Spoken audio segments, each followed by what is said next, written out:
नमस्कार, आप देख रहे हैं पाइनियर डिजिटल और मैं हूं आपके साथ सोनी ऊंचा। चलिए नजर डालते हैं आज की बड़ी खबरों पर। 27 अगस्त से भारत से अमेरिका भेजे जाने वाले सामानों पर 50% टैरिफ लागू हो गया है, जिससे 5.4 लाख करोड़ के एक्सपोर्ट प्रभावित हो सकते हैं। रिपोर्ट्स के अनुसार इस टैरिफ से कपड़े, जेम्स ज्वेलरी, फर्नीचर और सी फूड जैसे भारतीय उत्पाद महंगे हो जाएंगे।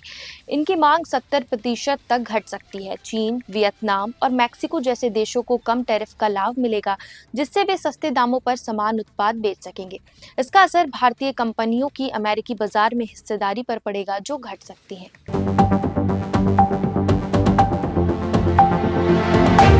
अमेरिकी राष्ट्रपति डोनाल्ड ट्रंप ने दावा किया है कि उन्होंने मई में भारत पाकिस्तान के बीच तनाव कम कर न्यूक्लियर वॉर टाल दिया। व्हाइट हाउस में कैबिनेट बैठक के दौरान ट्रंप ने कहा कि उन्होंने भारत को भारी टैरिफ लगाने की धमकी दी और व्यापार समझौता रोकने की बात कही थी, जब तक दोनों देशों का विवाद सुलझता नहीं।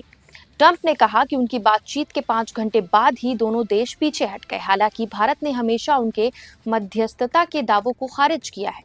इसके बाद अमेरिका ने भारत पर 25% अतिरिक्त टैरिफ लगाया, जो आज से लागू हो गया।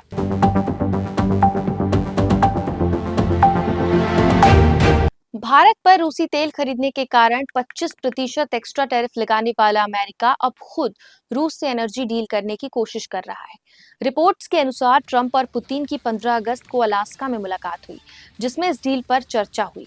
अमेरिकी कंपनी एक्सन मोबिल ने रूस के सखालिन वन ऑयल और गैस प्रोजेक्ट्स में फिर से शामिल होने और अमेरिकी उपकरण बेचने की बात की। यूक्रेन पर 2022 के रूसी हमले के बाद अमेरिका ने रूस से एनर्जी सेक्टर पर प्रतिबंध लगाए थे। अब अमेरिकी अधिकारी कुछ प्रतिबंध हटाकर रूस को शांति के लिए राजी करना चाहते हैं।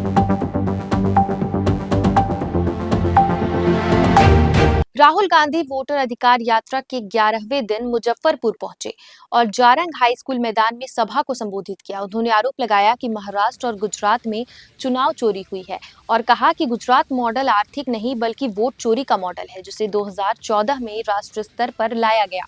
उन्होंने दावा किया कि महाराष्ट्र में उन्हें इसके सबूत मिले हैं। इससे पहले तमिलनाडु के मुख्यमंत्री एम.के. स्टालिन ने कहा कि वोटर्स को लिस्ट से हटाना आतंकवाद से भी खतरनाक है। राहुल गांधी ने दरभंगा से सुबह यात्रा शुरू की और प्रियंका गांधी के साथ बुलेट पर भी चले।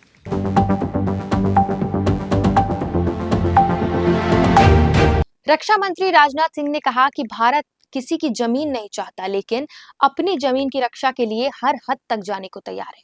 उन्होंने कहा कि भारत के सामने चुनौतियां बड़ी हैं, लेकिन देश का संकल्प और साहस उससे भी बड़ा है। दुनिया भारत को उसकी शक्ति ही नहीं बल्कि सत्य, शांति और न्याय के प्रति समर्पण के लिए भी सम्मान देती है। उन्होंने यह भी कहा कि देश की रक्षा केवल सैनिकों द्वारा नहीं बल्कि वैज्ञानिकों, उद्योगपतियों और शिक्षकों द्वारा भी होती है, जो नई तकनीक, हथियार प्रणाली और भावी पीढ़ी को तैयार करते हैं।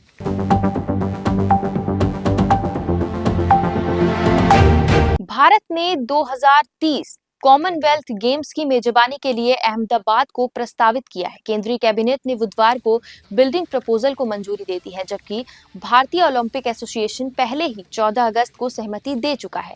भारत को 31 अगस्त तक फाइनल बिल्डिंग देनी होगी और नवंबर के अंत में मेजबानी पर फैसला होगा।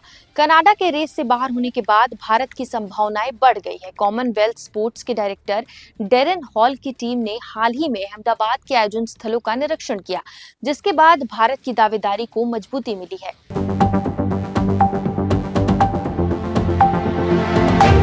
जम्मू कश्मीर में 115 साल का बारिश का रिकॉर्ड टूट गया, जहां 24 घंटे में 296 मिलीमीटर बारिश हुई। इससे पहले 1973 में 272.6 मिलीमीटर बारिश दर्ज की गई थी।